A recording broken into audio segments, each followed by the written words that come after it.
Hormanglar, bugun sizlarga Nasdaqdagi ochiq сделкani ko'rsataman. Именно mana shu katta olingan.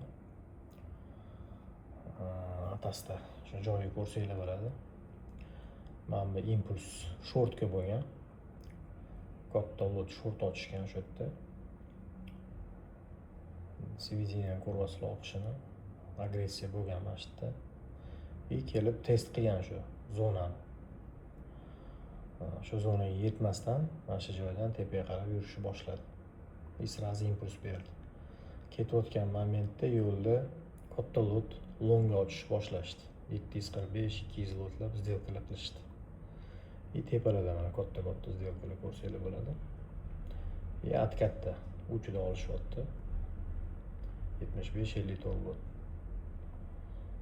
Именно yemaga kasanya bergan momenti. Ketyapti, impuls beryapti, dalish tepaga qarab yuryapti. Shu joyi to'sda ko'rsanglar bo'ladi, mana bu joy.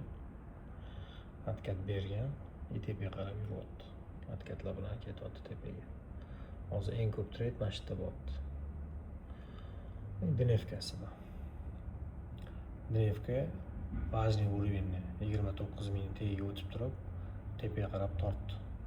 O'sha ertalab bo'lgan shu joy. Ko'rsanglar bo'ladi, 29 mingning ustida ham ancha turgan.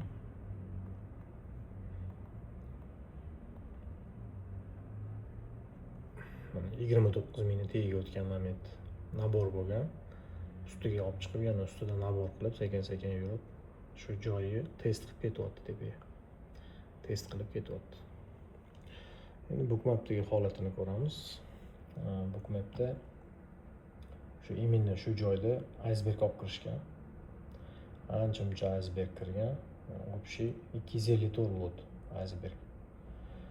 Shu yerda langovoy iceberglar taxlangan. O'sha kelayotgan bosimni iceberg bilan kutib olishdi. Svideniya ko'ryapsizlar. Kulminatsion nuqtasi mana bu yerda bo'ldi Svideniya.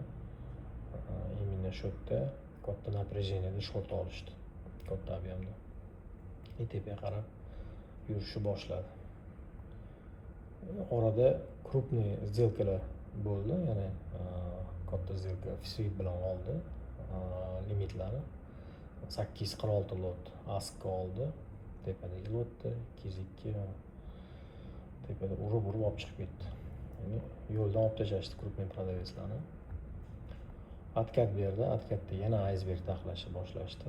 Maydalab, olib kirib tepaga qarab olib chiqib ketdi. Hozir tepada turibmiz, распределение ketyapti.